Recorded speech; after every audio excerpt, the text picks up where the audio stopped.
월요일은 무슨 날일까요? 질문이 너무 포괄적이죠. 그럼 야구팬 입장에서 무슨 날일까요? 이제 맞추기가 쉽죠? 그렇습니다. 프로야구가 쉬는 날이죠. 그래서 저녁 시간이 다소 심심할 수 있는 날이기도 합니다. 그런데 4년 전 최강야구라는 야구 예능 프로가 등장하면서 월요일도 야구를 즐길 수 있게 됐죠. JTBC에서 방영을 했던 최강야구는 의외로 히트 상품이 됐습니다. 지난해 6월 전파를 탄 87회는 4.4%의 시청률을 기록했습니다. 4.4라는 수치는 요즘 지상파에서도 쉽지 않고 특히 JTBC를 포함한 종편에서는 아주 훌륭한 숫자입니다. 하지만 호사다마의 역사는 어김없이 찾아옵니다. 최강야구 제작진과 JTBC가 갈등을 겪더니 급기야 제작진이 독립을 선언하고 불꽃야구라는 자체 프로그램을 매주 월요일 오후 8시 유튜브에 공개한 것이죠. 양측의 결별 원인은 역시나 돈입니다. JTBC는 장시원 PD를 비롯한 스튜디오실 즉 외주 제작사가 제작비를 허락 없이 많이 썼다는 입장이었습니다. 시즌3 종영 뒤 선수들과 제작진이 하와이로 포상 휴가를 간 것도 비용 문제와 관련이 있을 가능성이 크죠. 반면 장시원 PD는 실시간 비용 청구 시스템이라 제작비가 오버될 수 없는 구조라며 이를 반박하고 있습니다. 무엇보다 매번 매진이 되는 직관. 경기 수익금 배분을 놓고 JTBC가 시즌1 이후로는 지급을 하지 않고 있다고 강조했습니다. 아마도 최강야구의 인기가 늘면서 직관 경기 수익도 증가했고 이를 두고 파이 싸움을 하던 차 서로의 신뢰가 완전히 깨진 듯합니다. 그러면서 JTBC가 제작비 과잉 청구를 언급하면서 싸움을 공식화했고요. 누가 거짓말을 하는지는 현재 법정 공방을 앞두고 있기 때문에 판결이 나와야 알 수 있습니다. 문제는 이로 인해 불꽃야구는 물론 전직 프로야구 선수, 고교와 대학 아마추어 선수, 그리고 야구 팬들이 고통을 겪고 있다는 점입니다. 불꽃야구가 1회부터 동시 접속자 20만 명 이상, 누적 조회수 200만 건 이상을 기록하면서 또 한 번 대박을 터뜨립니다. 2회 역시 마찬가지였고요. 그런데 갑자기 1회 에피소드가 사라집니다. JTBC가 저작권 위반을 내세워 유튜브에 불만을 제기했고 유튜브는 관련 매뉴얼에 따라 해당 에피소드를 숨겼습니다. 숨겼다는 건 완전한 삭제는 아니지만 사용자들이 검색을 하거나 시청할 수 없게 하는 것이죠. 장시원 PD 측은 즉각 유튜브에 반론을 제기했고 유튜브는 역시나 매뉴얼에 따라 영업일 기준 7일 내에 심사를 거쳐 결론을 내야 합니다. 아직까지 누가 이겼다고 판단이 나온 건 아닙니다. 그러는 사이 JTBC는 3회분까지 문제 제기를 했고 유튜브는 재차 숨김 처분을 했습니다. 자칫 불꽃야구가 사라질 수도 있습니다. 유튜브 매뉴얼에 따르면 3회 이상 문제 제기를 당할 경우 해당 채널은 삭제됩니다. 다만 아직 결론이 나지 않았기에 현재처럼 에피소드 업로드 마이너스 23일간 시청 마이너스 에피소드 숨긴 패턴이 반복되고 있는 것이죠. 장시원 PD는 왜 유튜브에 불꽃야구를 올릴까요? 넷플릭스, 티빙과 같은 OTT에 업로드하고 싶지만 JTBC가 만약 영상을 올리면 같이 고소하겠다고 윽박지르고 있기 때문이죠.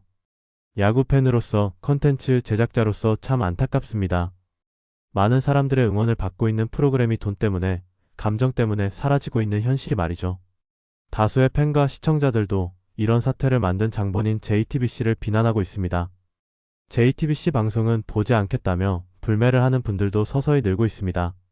물론 JTBC의 입장이 이해가 되는 측면도 있습니다. 저작권, 지적재산권이 외주, 제작사와의 관계에서 어디까지 허용되는 것인지는 앞으로 다퉈야 하지만 지금까지의 사례로 보면 원청 기업이 대부분 유리한 판결을 받았습니다. 돈을 주고 이에 따른 권리를 대부분 얻는 조건으로 계약을 했기 때문에 외주사의 반응이 이해가 되지 않을 수 있습니다. 제작비 실시간 비용 처리 역시 방송사 판단으로는 외주사가 실시간으로 적당히 돈을 쓰지 않았기 때문이라고 추측을 했을 것으로 보입니다.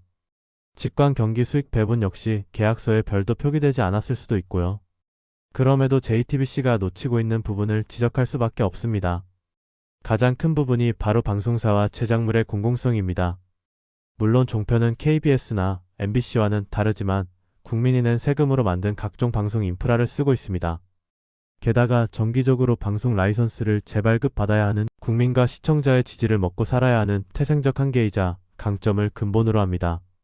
즉 기업의 사적 이익만큼 공적인 부분도 무시할 수 없는 존재입니다. 물론 JTBC가 최강야구 시리즈를 계속 이어가고자 하기 때문에 불꽃야구를 죽여야 하는 심정도 조금은 이해합니다. 하지만 지금 상태에서는 불꽃 야구도 죽고 최강 야구도 죽는 결말밖에 없습니다. 특히 이대호, 박용택, 정근우, 유희관과 같은 KBO 레전드 선수들은 물론 자라나는 야구 새싹들에게도 무참히 짓밟힐 겁니다. 야신 김성근 감독도 가만히 있지는 않을 거고요. 그럼 JTBC는 어찌해야 할까요? 두 가지 방법이 있습니다. 가장 현실적인 건 최강 야구 제작과 마케팅에 집중하는 겁니다. 불꽃 야구에 신경 쓰지 않고 제대로 쿨하게 맞짱을 뜨는 거죠.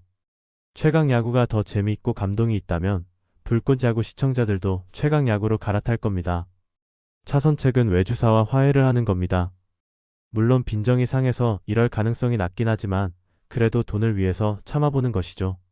불꽃 야구의 동접 27만, 누적 200만이라는 수치는 현재 JTBC 라인업 중에서 따져도 단연 톱보적입니다. 유명 드라마 작가나 특급 스타를 영입하기 위해 얼마나 고생을 많이 합니까? 간도 내주고 쓸개도 내주지 않나요?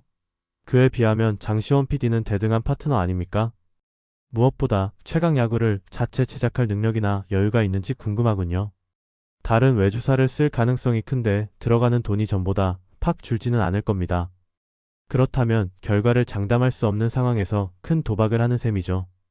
장시원 PD와 스튜디오 CI 역시 두 가지 방법이 있습니다. 역시나 JTBC와의 원만한 타협입니다. 물론 그간 쌓인 빡침과 앙금이 쉽게 가시지 않겠지만 시청자와 야구팬을 위해서 손해를 살짝 보면 안 될까요? JTBC와의 법적 공방이 쉽고 빠르게 결론이 나기는 어려울 겁니다. 법의 맹점을 잘 아는 JTBC와 변호사들이 최대한 길게 물고 늘어질 겁니다. 유튜브는 시끄럽고 분란이 일어나는 걸 가장 싫어하기 때문에 원칙만 따지고 계약서만 따질 가능성이 큽니다. 현재 에피소드 숨긴 반복이 결국 채널 삭제로 이어질 가능성도 낮진 않습니다. 그럼에도 죽어도 JTBC와는 말을 섞기 싫다면 자체 앱을 만들어 서비스하는 방법뿐입니다. SPOTV가 대표적인 예인데 유럽 축구, MLB, NBA를 보고 싶은 사람들은 이 앱을 깔고 매달 12,000원을 결제하면 됩니다. 혹시나 해서 불꽃 야구 열정팬 몇 명에게 물어봤는데 월 1만원에서 15,000원 사이라면 결제할 의향이 있다고 합니다. 27만 열혈 충성팬이라면 유료 결제는 어렵지 않을 겁니다. 다만 이 경우 꽤 많은 추가 비용이 발생합니다. 특히 서버 운영비가 그렇죠. 하지만 불꽃 야구 영업팀에서 빅테크 기업을 잘 설득한다면 금액을 꽤 낮출 수 있겠죠. 여기에 대기업들의 광고나 스폰이 추가되면 SPOTV를 능가하는 수익을 얻을 가능성이 큽니다. 이 경우에도 JTBC가 저작권이나 지재권을 언급하면서 달려들겠지만 영상을 소비할 수 있는 플랫폼만큼은 독립돼 있기 때문에 훨씬 더 운영의 묘를 발휘할 수 있습니다. 법정 공방에서도 결국 승리한다면 스튜디오 시일은 승자 독식도 가능합니다. 오늘 방송을 JTBC 사장이나 국장들이 듣는다면 꼭 최선책 즉 양보와 타협을 선택하길 바랍니다.